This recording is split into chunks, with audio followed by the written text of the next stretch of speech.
a un programa más de La Hora del Derecho. Bueno, comencemos. ¿Alguna vez se han cuestionado los factores necesarios para saber si se está ejerciendo el comercio correctamente? ¿O qué es un comerciante? Entre muchos temas similares.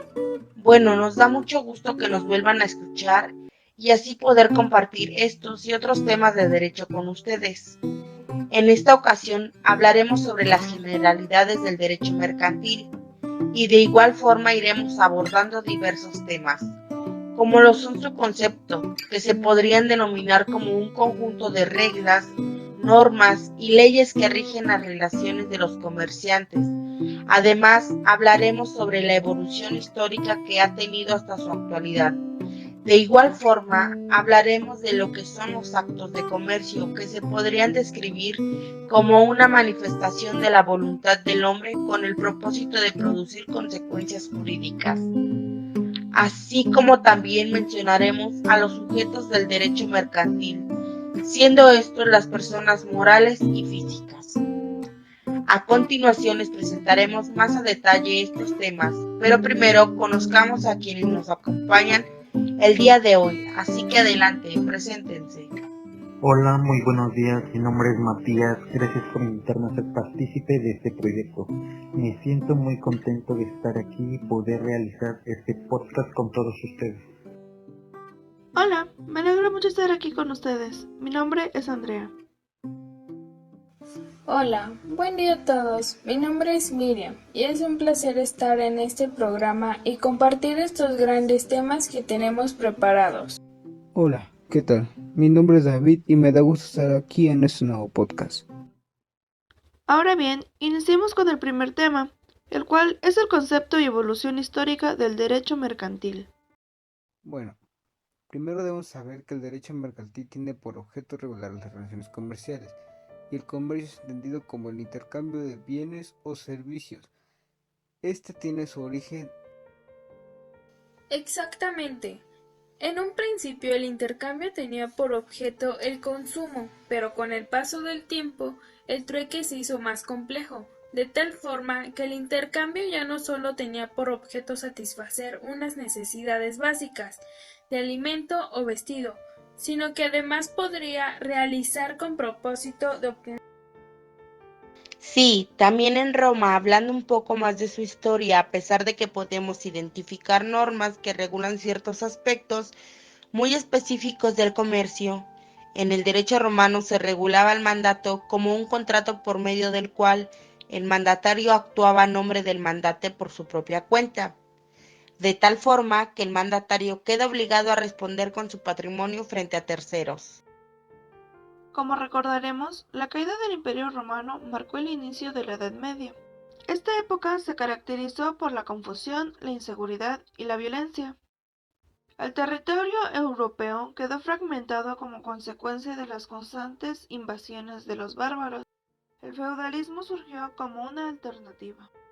Claro, el feudalismo era un sistema político en el que el señor feudal garantizaba la seguridad de los siervos al interior del feudo, pues los monarcas eran incapaces de proteger a sus propios súbditos. Debemos saber que el feudalismo también implicó una forma de organización social dividida en nobleza, clero y pueblo llano. De igual forma, constituyó un sistema económico que se caracterizaba por la producción para el autoconsumo. Bueno, pero antes de entrar bien a los temas debemos saber y entender los conceptos de derecho mercantil. Pues bien, el derecho mercantil es una rama del derecho privado. Es un conjunto de normas que regulan a las personas, los actos y las cosas que tengan que ver con el comercio. Su objetivo es normar y acompañar los actos de comercio contemplados en la ley. También el derecho mercantil debe vigilar el correcto desenvolvimiento de la actividad económica y nos dice el marco de la intervención de los poderes públicos en caso de que fuera necesario, como la protección a los consumidores. Con respecto a lo que mencionó mi compañera, es importante destacar que podemos establecer que la Profeco, Procuraduría Federal del Consumidor, establece con respecto a la protección a los consumidores. Esta tiene como objetivo proteger y defender los derechos de las y los consumidores, generar una cultura de consumo responsable, proporcionar información oportuna y objetiva para la toma de decisiones de consumo, implementar métodos de atención pronta y accesible a la diversidad de consumidoras y consumidores mediante el uso de... Seguimos con lo que son las clasificaciones de los actos de comercio. Se les dará a conocer cuáles son las clasificaciones del derecho mercantil. Esto se clasifica en 6 partes, las cuales se mencionarán a continuación. Comenzamos con los actos absolutamente mercantiles. Estos son actos que solo son regulados por el derecho mercantil y nunca por el derecho civil. Tienen ese carácter o naturaleza que determina el mismo Código de Comercio. Unos ejemplos de estos actos son contrato de apertura de crédito, contrato de depósito bancario, contrato de habilitación, contrato de fideicomiso, contrato de cuenta corriente y contrato de depósito de títulos. Otro acto es el de mercantilidad condicionada. Estos actos de alguna manera están regulados tanto por la legislación civil como por el Código de Comercio o alguna de las leyes mercantiles especiales. En otras palabras, son aquellos actos para los que existe una doble regulación. Un ejemplo claro de esto es que yo no soy de esta ciudad y necesito estudiar en la universidad. Adquiero un contrato de arrendamiento, solo de arrendamiento, lo cual significa que no lo debo utilizar para ningún negocio y debo acoplarme a las reglas que contenga el contrato. Bueno, y en el caso de que yo tenga un fin de lucro, ¿qué acto sería? En este caso sería el acto de comercio tendiendo a su finalidad, las cuales son actividades que las realizan los comerciantes con toda la intención de tener un lucro o ganancia lícita, pero también dichas actividades podrán ser realizadas por personas que no tengan el carácter de comerciantes, mas sin embargo se deben advertir la intención respecto a la obtención de un lucro. Otro acto es el de mercantiles, por alguna de las personas que en ellos intervienen, actividades que se realizan exclusivamente por determinadas personas a las que la ley mercantil les reconoce el carácter de comerciantes. En este sentido, para que se configure en sí el acto de comercio, es suficiente que una de las personas que intervienen tenga el carácter de comerciante. Artículo 1050, Código de Comercio. Ya como penúltimo acto es el de mercantiles por su objeto, que son aquellas actividades que revisten una naturaleza comercial por dos razones. La primera, que se encuentran en estos supuestos en algún documento, tal como en el Código de Comercio. Y segunda, que se materializan o se expresan en instrumentos o documentos que la legislación mercantil establece para su operatividad y desarrollo. Por último, tenemos a los actos mercantiles, accesorios y conexos, los cuales son aquellas manifestaciones de la voluntad que derivan estrictamente de un acto de comercio principal. En este sentido, la viabilidad de los actos accesorios dependen estrictamente de los actos de comercio que tienen naturaleza general. Un ejemplo es cuando compras alguna computadora para estudiar en Internet. Tú no persigues un fin comercial, pero donde lo compras sí tiene el fin de comercio. Por último, la clasificación de lo que son los actos de comercio es muy amplia y cada una se aplica dependiendo al acto de comercio que estés dispuesto a realizar. Bueno, pasaremos a otro concepto. Por favor, Moisés, ¿me podrías decir qué son los actos de comercio? Claro que sí. Un acto de comercio es una figura jurídica que tiene como finalidad distinguir el campo de actuación del derecho mercantil con respecto al derecho civil. Estás en lo correcto, pero para entender más qué es un acto de comercio, primero definamos qué es un acto. El acto puede hacer referencia a una acción o una celebración, y por otra parte, el comercio está vinculado a la actividad que las personas realizan, con el objetivo de conseguir ciertos bienes que no pueden producir por sí mismos. Para ello, es necesario interactuar con los respectivos productores y llegar a un acuerdo. Entonces, ¿los actos de comercio dependen de las normativas vigentes en cada país? Estas normas se encargan de establecer el alcance, la capacidad y la competencia de dichos actos, según los procedimientos que le correspondan. Se pueden establecer muchas clasificaciones dentro de las actividades comerciales. Las mismas se realizan en base a diversos criterios, los cuales pueden ser público o privado. En esto se tiene en cuenta las personas que intervienen en el acto. Si se realiza habiendo un control directo del Estado, será público. De lo contrario, será privado. Lo cual no significa que el Estado no vele por los derechos de cada una de las partes, sino que no tiene intereses en dicha operación.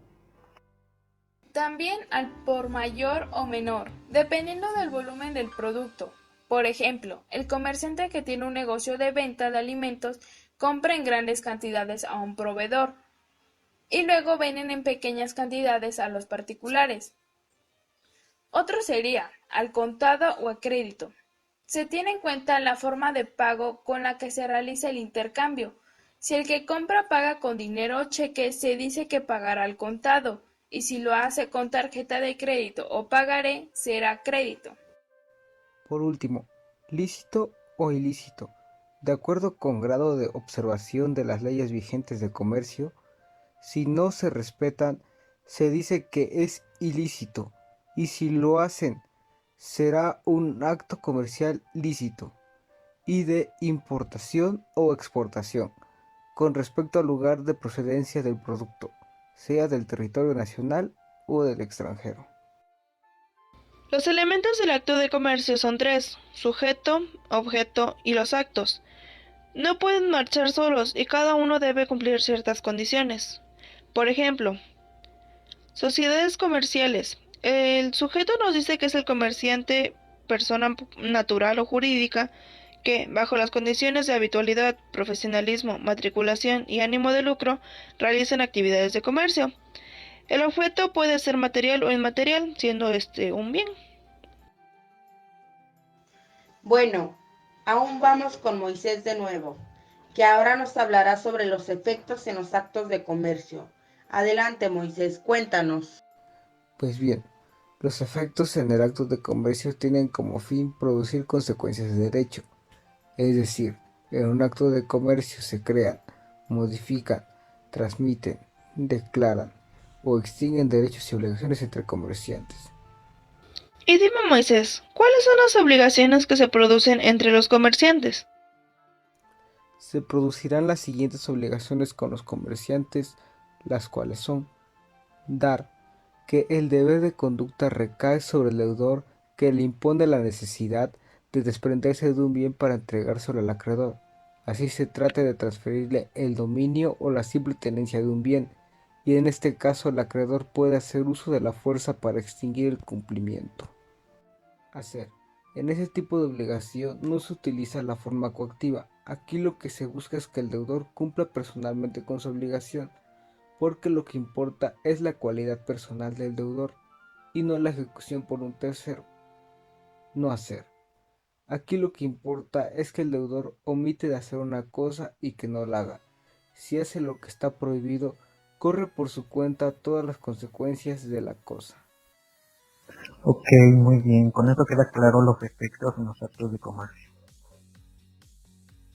Bien, ahora prosigamos con el siguiente tema. ¿Alguien me podría decir cuáles son los sujetos del derecho mercantil? Pues se le conoce de tal forma a aquellos que realizan actos mercantiles, ya que de ser personas humanas pasarán a ser sujetos jurídicos. En otras palabras, se le podría denominar con el término de comerciante.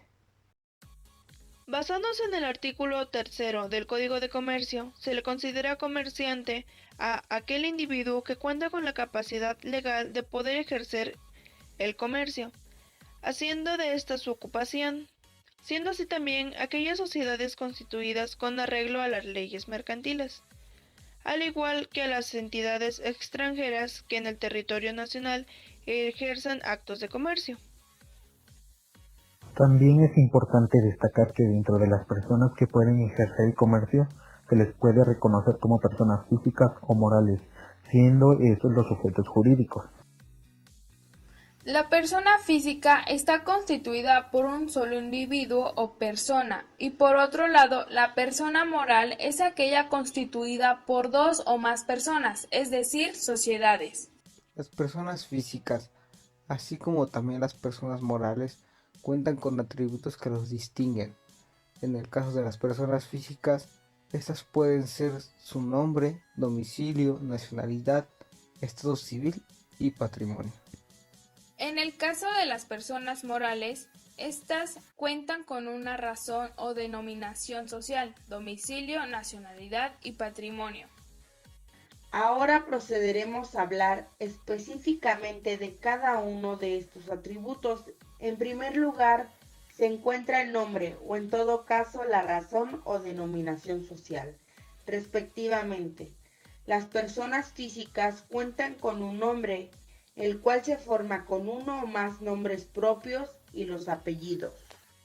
La denominación es aquella que se forma por cualquier palabra o conjunto de palabras, siendo o no giro de la empresa. La razón social se forma a través de los nombres y apellidos de uno o varios miembros de la sociedad. Al final de esto debe de llevar la palabra y compañía. En todo caso sería la abreviatura. Prosigamos con el domicilio, que es donde se establezca la persona física, siendo este lugar donde reside habitualmente, y en el caso de las personas morales es donde se encuentra su principal administración. El estado civil solo existe para las personas físicas, siendo que éstas pueden estar solteros o casados. En el caso de la nacionalidad, surge como la relación jurídica de una persona frente al Estado. Esta está ligada a la nación donde se nace, aunque también se puede adquirir de otras formas, por la naturalización. Y en las personas morales se dice que la nacionalidad surge en el lugar donde la entidad se crea, sin importar la nacionalidad de los socios. En el caso del patrimonio para una persona física es el valor pecuniario que se le da a las cosas. En el caso de personas morales, estas se forman por las aportaciones en dinero o en especie de los socios. Es importante señalar que es requisito para el comerciante el poseer capacidad para poder realizarlo y no caer dentro de las prohibiciones que señala la propia ley. Otro aspecto destacable es el hecho que no solo se considera como sujeto del derecho mercantil a los comerciantes, sino también, como el Código de Comercio menciona en su artículo 4, que las personas que accidentalmente realicen actos de comercio con o sin establecimiento fijo quedan sujetos a las leyes mercantiles.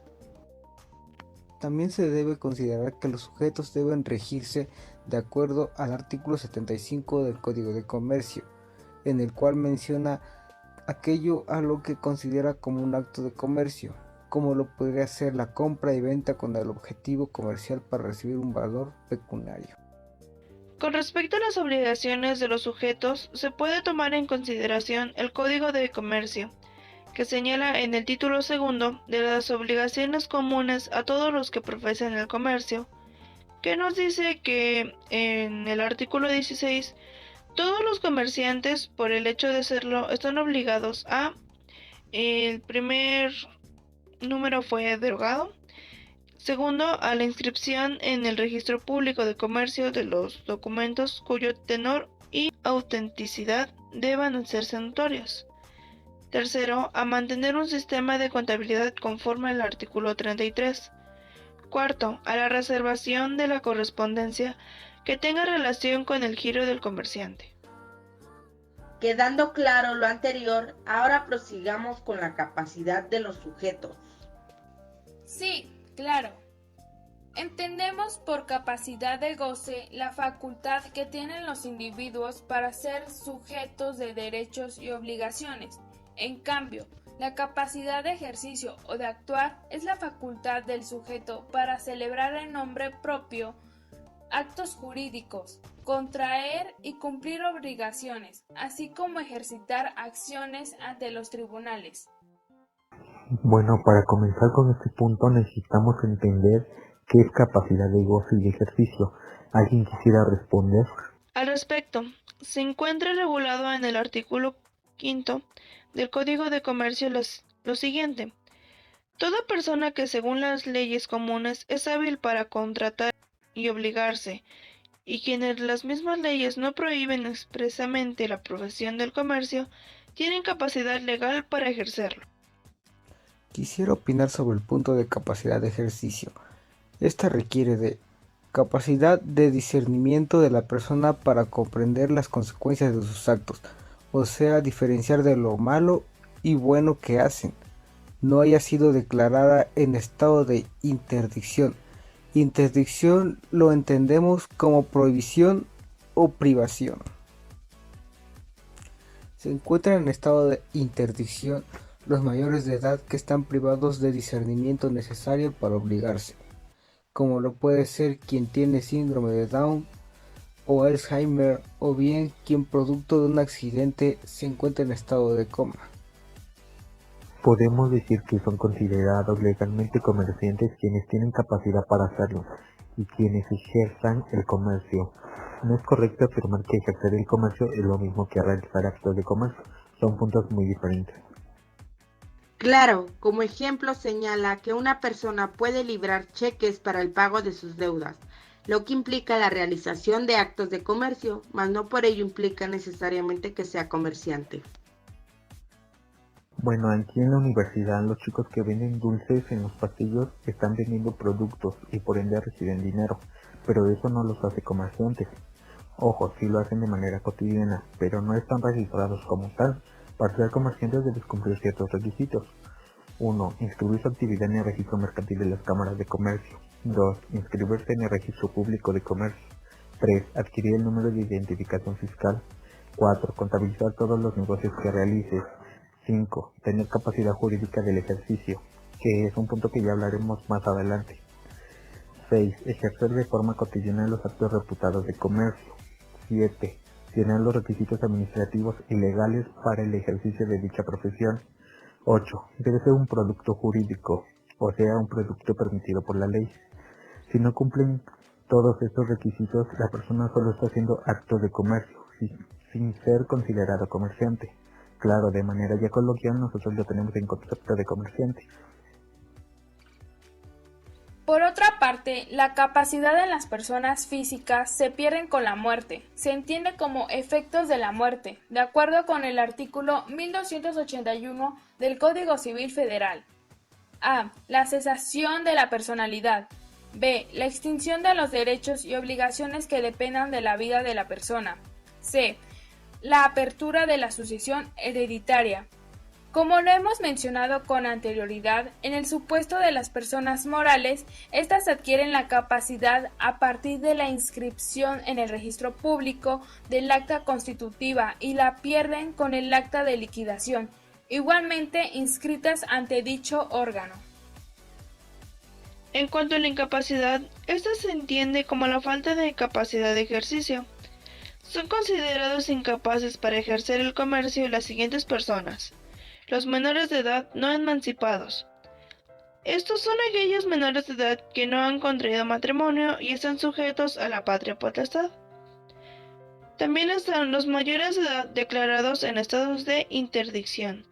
Son aquellos disminuidos de inteligencia, aunque tengan intervalos lúcidos, aquellos que padezcan alguna enfermedad o deficiencia de carácter físico, psicológico o sensorial, por adicción a sustancias tóxicas, alcohol, psicotrópicos, estupefacientes, etc. Pasando a otro punto ya para concluir, proseguiremos con las incompatibilidades y prohibiciones. En estas se refieren como incompatibilidad al hecho que por razones de sus funciones o ejercicio de su profesión se encuentran en situación ventajosa para el ejercicio del comercio. Sí, en absoluto. En México no pueden ejercer el comercio los corredores, los quebrados que no hayan sido rehabilitados, los que por sentencia ejecutoriada hayan sido condenados por delitos contra la propiedad, incluyendo en estos la falsedad, el peculado, el cohecho y la concusión.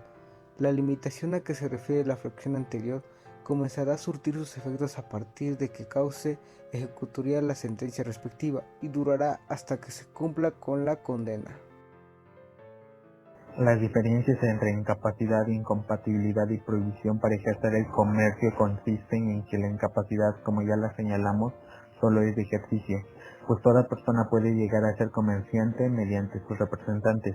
Por otro lado, la incompatibilidad y la prohibición se refieren al carácter mismo del comerciante, La incompatibilidad depende de la voluntad de la persona de terminar abandonando la profesión que le hace imposible dedicarse al comercio. En cuanto a la prohibición, se impone por circunstancias que no dependen del afectado desaparecer.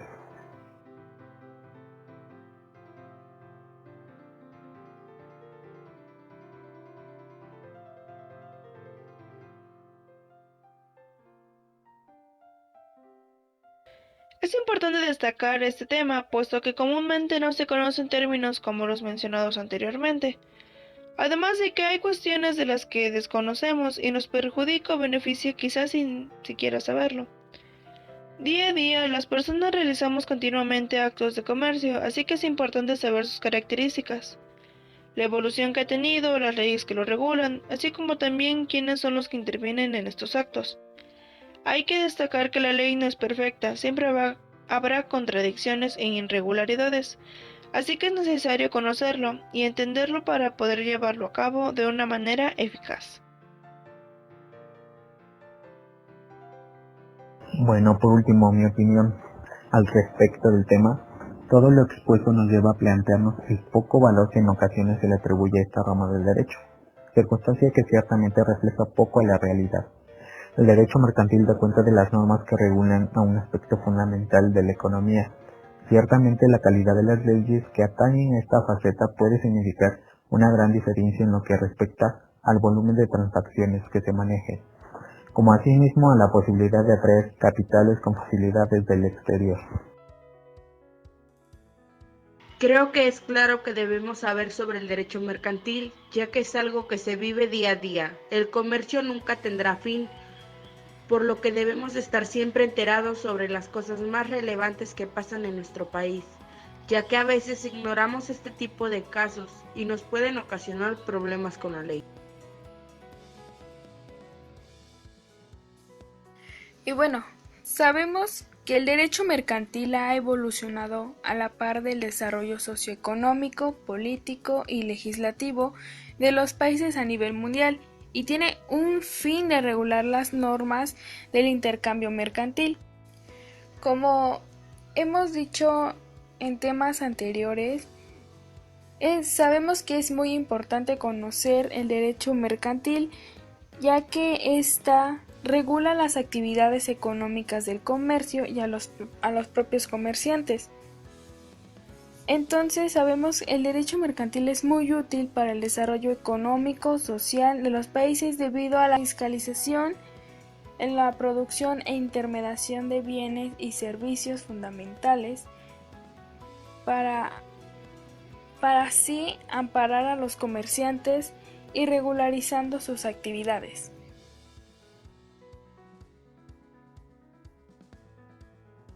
Bueno, el derecho mercantil tiene un papel importante en lo que es el comercio, ya que éste se encarga de las necesidades de los individuos y como todo acto tiene que ser regido por leyes para que su funcionamiento sea correcto y tenga un buen desarrollo.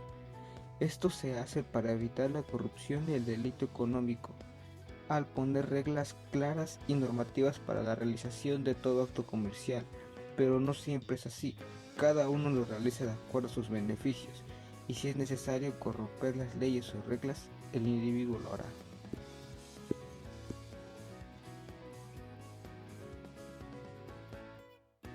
Bueno, muchas gracias por ver, nos vemos en la próxima emisión.